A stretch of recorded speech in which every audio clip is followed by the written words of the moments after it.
A punk from the city faints at a Wal-Mart in Sequoyah, Oklahoma.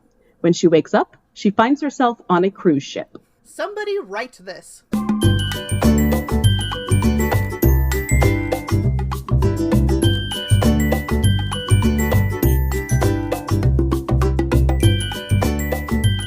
Hi, and welcome to Somebody Write This, where we use a random plot generator to give us an idea and then brainstorm how that could be a thing somebody might want to write. I'm Hannah. And I'm Jenny. And to help us with our brainstorming today, we have a guest. Welcome, Josiah. Hello. Thank you for having me. Thank you for being absolutely. Here. Yeah, we're excited to have other people on with different perspectives and different ways of seeing things. So when you first reached out to me about this, you talked about how you had done a similar thing as this with music. So I'm curious to hear about how you did that and what that process was like. Yeah, so I used to do this series on Instagram where people would just give me a topic or maybe a line that they wanted to be made into a song, and then I would have about an hour to try and turn that into some form of listenable music. And we did about 15 to 20 of them. Some of them were better than others. But yeah, it was, I think, sort of the same way where you had to pick the genre just right away based on whatever feeling the line or suggestion gave you, and then go from there and attempt to make something that theoretically could be placed on someone's album, maybe not mine. Yeah. Were there any that came out of that you're like, oh, actually, this is a thing that I could continue doing something with, or were most of them fun throwaways? There's one of them actually made it onto one of my albums. In pieces. So I have an album called Short Songs for Short Nights, which and I guess we haven't mentioned it yet. What sure. the name of your band? Oh, sorry. Yes, the name of the band is Settling Houses. So we have an album called Short Songs for Short Nights, and one of those, which is Short Song About Birds, was done in a very similar fashion to this podcast, which was just write a song about birds and see if you can make it happen. That's cool. Yeah. And I like that. Yeah, I think I love the idea of this podcast, and I just the idea of forcing yourself to write with chains on your wrists is very I don't know, really exciting to me, and I always try to in some ways I try to punish myself when in writing in order to just like put these weird restrictions on myself to get something good, hopefully, by the end of it. Yeah, absolutely. I'm a huge fan of using, when your creative option is everything, it can be difficult to narrow that down. Absolutely. And if you give yourself, especially if you give yourself kind of a weird direction to go in, it kind of forces you to think of different ways of getting to this final objective, which is very cool. Final question before we jump on in. What are there specific genres or themes or story types that you really tend to be drawn to, either creating your own stories or reading or watching or listening to others? I try to be as open as I can, but I do find myself falling toward... I like a good cardboard sci-fi movie, or just any sort of overwrought sci-fi I tend to be drawn to. Awesome. Yeah. Otherwise, the older I get, unfortunately, the more I also just tend to like watching Marvel movies, which is a little embarrassing. No, it's all good. 3 years ago, I would have probably had a much more indie answer than that. But now... You're like, hey, it's so mainstream. I'm a big believer, you like what you like. Exactly, that's right. But 23-year-old me would be a little upset at my taste now. I find that as I get older, I find that I feel more comfortable liking whatever it is that I want to like, and being absolutely. Like, no, you know what? I enjoy this. I don't care if you think it's dumb. So it's awesome. Cool. before we jump into our brainstorming of the plot at the top, we have just a couple quick pieces of housekeeping to deal with. First of all, we have a really exciting thing that happened. We had somebody sent us a script based on our very first full-length episode. This is exactly what we want people to do. We want people to take our ideas and write something and show us, and we're so excited it happened with the very first episode. Oh, we're so hyped. So Doug Van Hollen, who we're hoping to have on the show at some point as well, sent us a short script based on a taxi. And so as this episode airs, we'll go ahead and put the full text up on our blog so that you can read the whole thing. But we do want to also give you just a short, tiny taste of the beginning of it. So we're going to read just the very, very beginning of this script together. Ooh, who am I playing?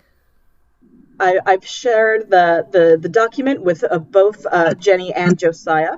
Since there are two characters and one person reading stage directions, I'll go ahead and read stage directions. Josiah, would you read the part of Boone? And Jenny, would you read the part of William? Yes. So this is A Taxi by Douglas Van Hollen. Scene 1. Before it lights up, the sound of airplane engines fills the theater. Lights up on Boone, in a suit, no tie, in handcuffs, sitting down in an airplane window seat. Next to him sits William, in sunglasses, also in a suit, no tie, and no handcuffs. Should be about 2 hours. You need the bathroom? No. Silence as the men settle. Various other airplane sounds. Did Mom talk to you before they picked you up for the airport? She said there was, some crisis that warranted getting the bailiff out of his office. I didn't know. Anyway, I dropped her off on my way to the airport. Wouldn't give me any, didn't so much as mumble the whole ride, which, so I figured. Now you want to talk? Well, I'm talking, if that's what you mean. No, that's not what I mean. So, what do you...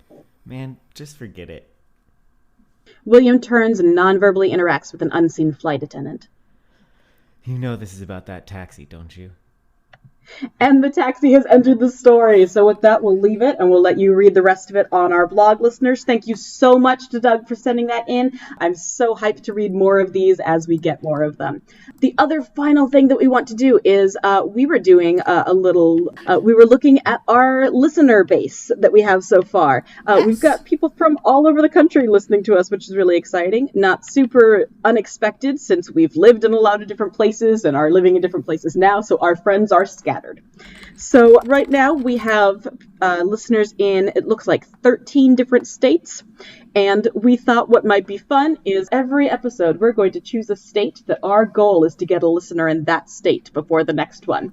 If we do, I don't know, I'll toss the state into our list of locations so that we can maybe write a story in that. So we're going to start with an easy one. We're going to start with Indiana. That is right next to where I grew up. I lived there for several years. I have lots of friends in Indiana. I better be able to get some of them to listen to this. So my goal is that next time that we check in, that as the time of recording, we have nobody listening in Indiana. We'll see if that changes next time we check in. With that in mind, if you have friends in Indiana, if you know people in Indiana and want to help us achieve this goal, tell them to listen. They only have to listen once for it to be counted on here. So they only have to be converted to a regular listener. Just tell them to listen to our podcast one time. And while they're in Indiana, just once. And we'll see if we can lure them over. All right. So with all that out of the way, let's go ahead and let's return to our plot that we chose.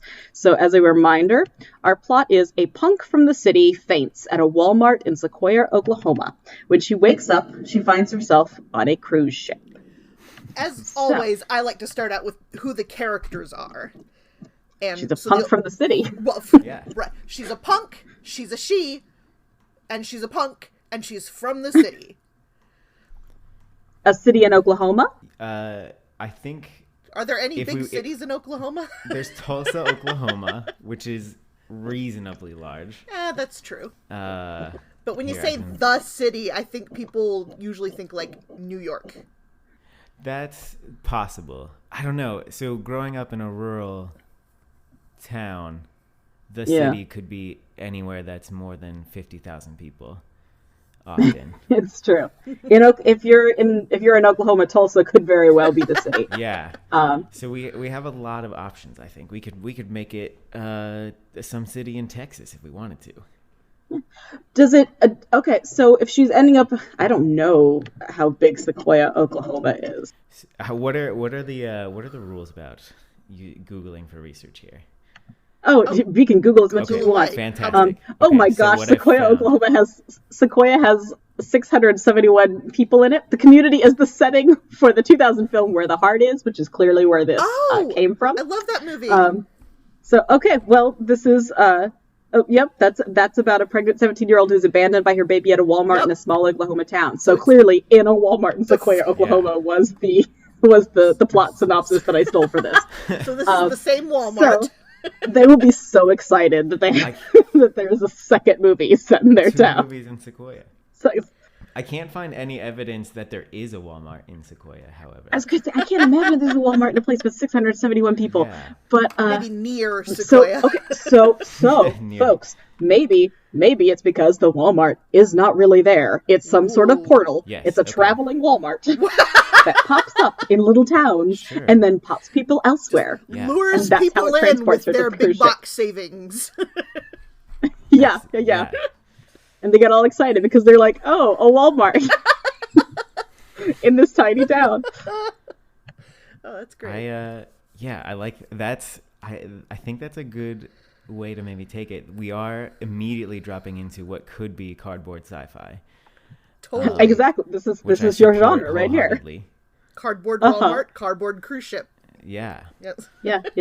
It could perhaps be a cruise ship, an evil cruise ship corporation that is setting up these phantom Walmarts. Ooh. Okay. And that's, sending them to the cruise ship, perhaps.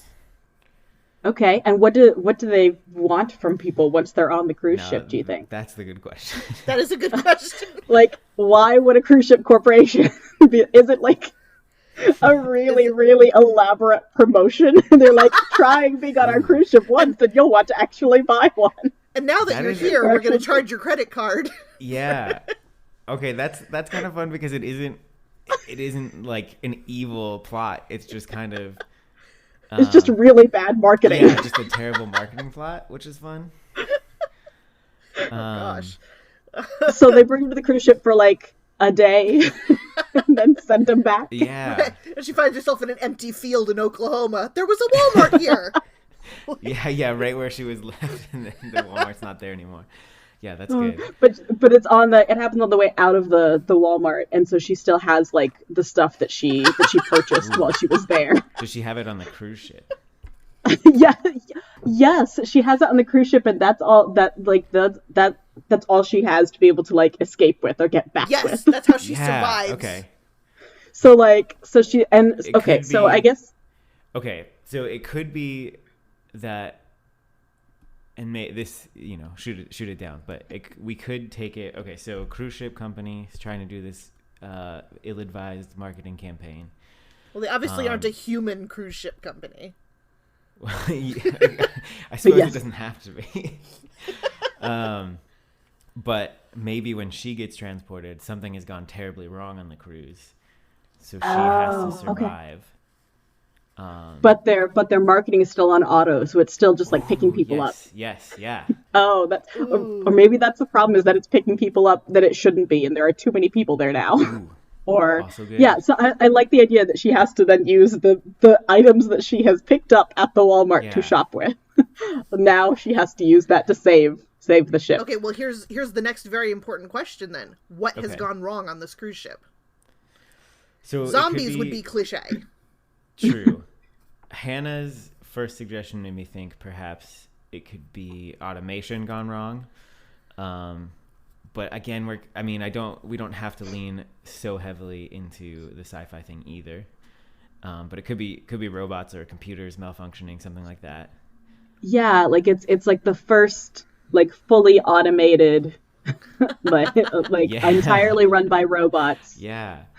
Like there's nobody on board who is actually a human who knows how to deal with this. Yeah. So then, and so I guess it depends on maybe morally, do we want the company to be at fault or is it a commentary on, technology and, modernity? Modernity. Yes. Yes. Modernity is our title right now. I think there are definitely different ways that we could go with that, and I think it could be just like maybe a more mundane explanation, like maybe some kind of plague. Oh, okay. Like a sea plague. Right. Or like an alien plague. So like whoever set up this cruise ship with the automated Wal-Mart portals, wherever they're from, that's the nature of this disease. And so people keep coming onto the ship and then just like dying or turning into plants or something. Okay. Turning into plants, I love. Just this cruise ship just filled with plants that were once people. Ficuses lining the hallways. And at first she's like, this is a very lovely ship. Sure. So much greenery.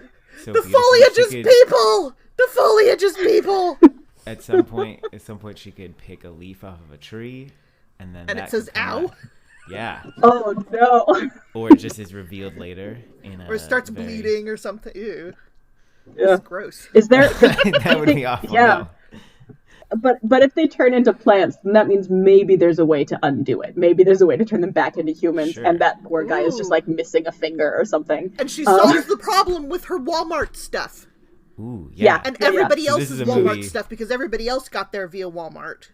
Sure. This is a movie like Castaway, then, where it's almost entirely funded by Walmart. Yes. Yes. And it's just... Yeah, I like that. You hear that, Bentonville listeners? We're writing a story about Walmart. That's right. We are. And all of her products are great value. I want to throw a wrench into the works. Yes, okay, please. Because I have a title. And the title is much more reminiscent of a painting than it is of a plot. It also involves a character who has not existed yet. So our title is Harsh Young Man's Relationship with His Mother. Oh. Which is clearly a painting showing an angry man and his mother. So we can tweak this a little bit. That is more than a wrench. It is. So the question is the woman she's the the punk from the city is the punk from the city an older woman, and she finds her son on the cruise ship as well. Is he somehow responsible for this? Is he working for the corporation? And sorry, you said harsh young man? A harsh young man. Harsh young man. Okay. Did he go full on corporate to rebel against his mother, the punk? Ooh. Like, that's good. Like, that's kind of fun. That is very fun. It's still a real crappy title. Yes. but, like, I would not go see that movie. Or maybe I would, because I'd be like, what the heck? You totally would. You'd put that on your list. So now that the young man is involved and his relationship with his mother is involved, how does this, we know like the conflict of the external conflict. I feel like there's an internal one now. Right. So is he harsh because of his relationship with his mother, or is he harsh for other reasons and that affects his relationship with his mother? I don't know that it matters to me which way. Right now it's I'm interested in where do they go with it now? His name could be harsh. His name could be harsh. Harsh the young man's relationship with his mother. The best part of that is that because of the way that my plot generator formulates the plots, it actually was Harsh the young man. Harsh the young man. So you caught that. Perfect. Harsh the young man. Maybe that's their last name. It's like Sonia Harsh and her son Tony. So, and maybe at the end, it comes down to, maybe it becomes maybe it does become an automation versus let's get back to living our own lives instead of having robots do it for us. And maybe it's like a conflict at the end where he wants to still find a way to save the ship and save the company and keep things going. He's like, this is just a bug. We'll figure it out. And she's like, no, we need to destroy everything. Well, she's a punk, not a hippie. Yeah, but she can find a. What does being a punk even mean these days? Like, ooh, these days I don't know that it means much other than pink hair. Yeah, a certain type of music. But definitely, like, against the big corporations that have taken over everything, That's it can still true. be a That's thing. true. Still be a Against, thing. I mean, against And the however- machine, which is Against the machine. a little that lands pretty squarely if we're talking about literal machines. So she's only shopping at Walmart, ironically. Yeah. she's. Yeah, I don't know what she was doing there. Oh Maybe man, this it title. was an emergency. It was an emergency. And Sequoyah, Oklahoma had nothing else around it, so she was like, "Oh my gosh, a Walmart! I desperately need something." Well, I guess she could have been in the Walmart, either in protest or maybe she was onto it. Sort of, she's the journalist character in this. Oh, she was investigating disappearing Walmarts. She's like, hey, this Walmart turned up pretty fast, right? And everyone else is. And figured she'd pick up some groceries while she was there. Sure, yeah, I guess, yeah. Yeah, maybe she is like looking into specific products that are like suspicious in some way, but like they're yeah, that's not the right word, but like there's. She could also. I mean, if we're doing, how deep do we want to get into the actual plot details, or do we want other people to flesh those out and write them? Yeah, that's true. We are getting close to the point where we're just about scripting dialogue. Are there any other like burning things that we think that we need to settle? Because I think we have a good structure for somebody else to write something really amazing. Okay. Here's the questions we still need. What is this lady doing in a Walmart when she's against the man? What did she buy that helps her save the cruise ship full of plant people? Okay. And what is the relationship with her son like?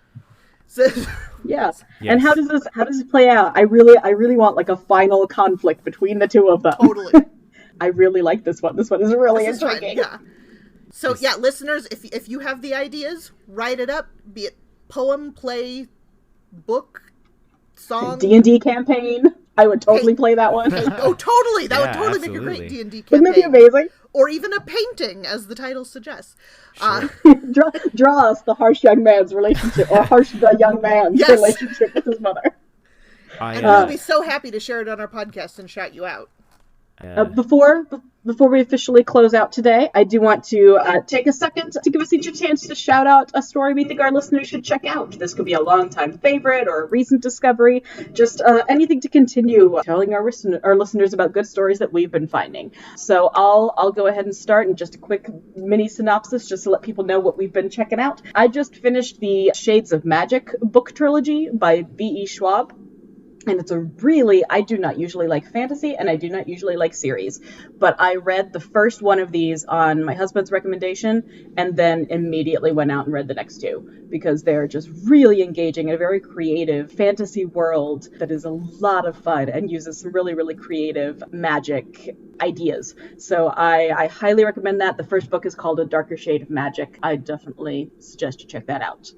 Jenny, what would you like to recommend to our listeners this week? This week I'm going to recommend an old favorite of mine, The Wonderful O by James Thurber. It's a novel, but it's very short, good for children, but interesting enough for adults, one of those really great balances. And the story is about these pirates who are looking for the treasure on the island of Uru. Now, as the locals don't know anything about the treasure and therefore can't tell anything, the pirates take over and start taking away the letter O from them. So first they can't have signs that have the letter O in them, and then they can't speak with the letter O, and then they start taking away actual objects that have the letter O. And they hire a lawyer to help, like, figure all these you can't have a boat, but you can have a ship. And it's fascinating wordplay and an amusing little story that's just delightful for all readers. So I recommend that, The Wonderful O by James Thurber. Fantastic. Any stories that you would like to recommend, Josiah? So this morning I was actually just finishing up a book called How to Invent Everything by Ryan North. who he is the author of the dinosaur comics, if you've ever seen those. Yeah. And it's a fantastic book. The story is loose. There is a story there, but I may be stretching your terms here. But it is a really great book about just how the world works, how things were invented, all told in this very loose structure of you being stranded in a time before anything was invented, and how to build civilization from the ground up to the way you were used to.